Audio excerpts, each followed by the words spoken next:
unregulated economy in the financial sector.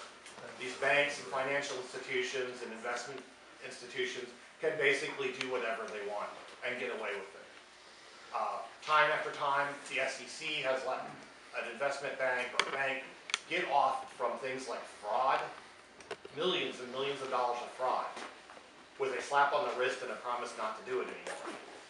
And so these investment institutions, these financial institutions, have no incentive to not break the law and pay the little fine that comes with it. And it really comes from three kind of key things going on in this country. The first one is corporations are people for the matter of law. The second thing is that money is speech.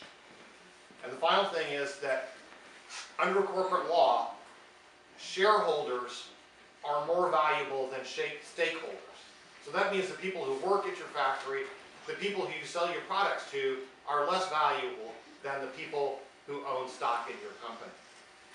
And so when you combine that with 30 years of supply-side economics, you end up with the mortgage crisis that we had in 2008, where these companies were basically putting together these worthless financial instruments, selling them off by bits and pieces, and suddenly everybody's at risk because of that.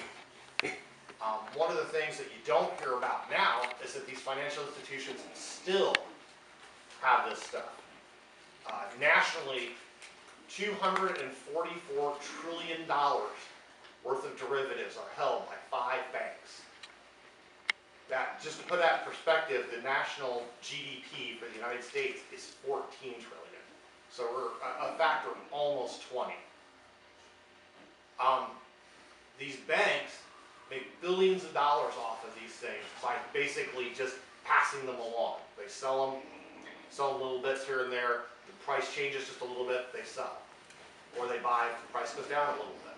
And so that's how they make trillions of dollars. In fact, banks in 2010, 1/4 of their profits were from financial, what they call speculative financial transactions like this. So this kind of sets the stage for what happened on September 17th, when a group of people in New York City tried to march on Occupy Wall Street and demand some economic justice.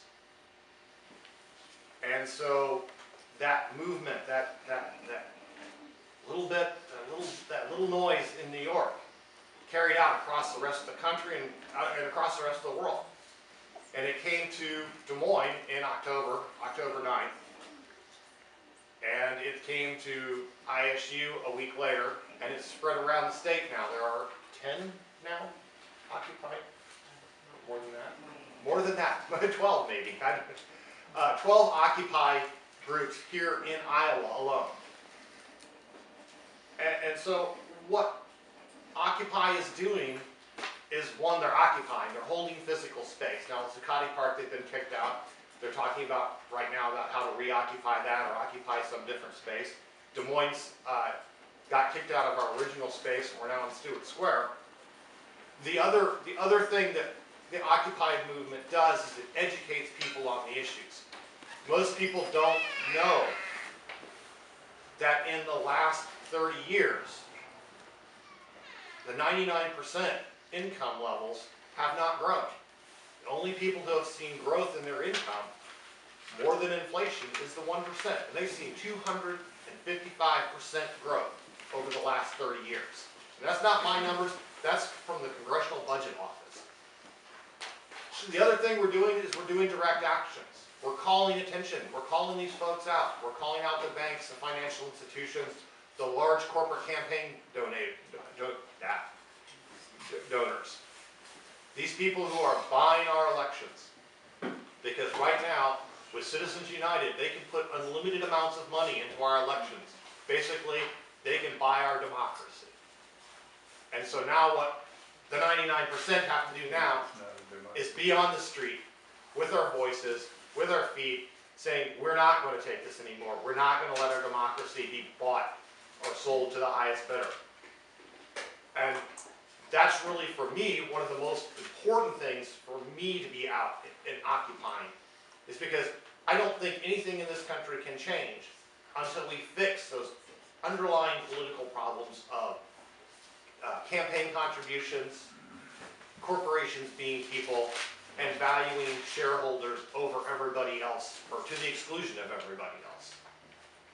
And so that's why I came down to People's Park on October 9th. I took my kids with me because this is something historical happening here in Iowa, and I wanted to show them what it meant to be a true American, what it meant to be a citizen, that it meant you had to go out and you had to defend your democracy. And that's what we're doing right now, is we're defending our democracy.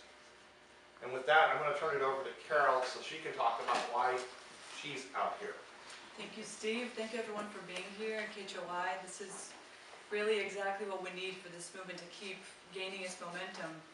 And so, like you said, my name is Carol, and I'm a graduate student at ISU. And I want to speak more from a personal level on really how I became involved with the movement. Because really, it really became very emotionally involved, seeing this movement and seeing this as an opportunity, as just a historical time to really be politically involved. And so seeing the movement start out, and especially being in Iowa, I thought it was my responsibility to really show solidarity to what was happening. And I honestly had just moved here in August, so I was still adapting to my new environment, but I felt so connected with just everyone. I really felt like it didn't matter where I was. And so just one day, I was actually talking to some students that are in the sociology department with me, and we thought that this is necessary for ISU to show its part in it. So it started first as the Occupy Colleges movement, which is something that just started on Facebook, which at first I had my hesitation about Facebook as a social network, but I'm just so surprised at how something can really grow from this new form of communication. So with Occupy Colleges, we contacted them and we said we were going to have a manifestation a week after. We only planned it in a week. And in a matter of hours, like each hour, just on the Facebook, we could see every minute someone was adding, and it was becoming involved with it. And it really just peaked a week later when we decided we were all going to meet in the Campanile.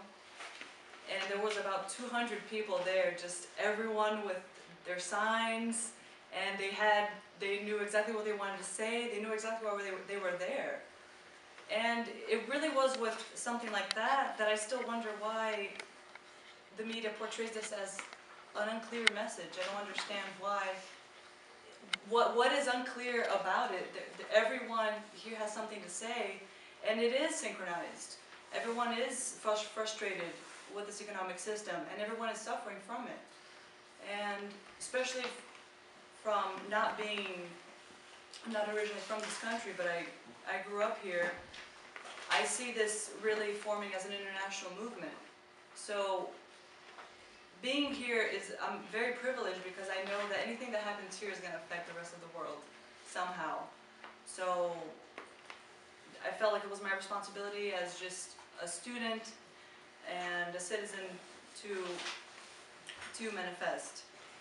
And I'm just really glad how this has really grown, and I couldn't even believe the support. I think I heard that this was one of the first times that there was a kind of student demonstration in ISU, so it was very, very exciting to be part of that.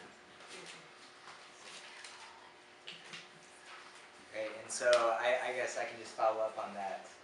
Thank you, Carol.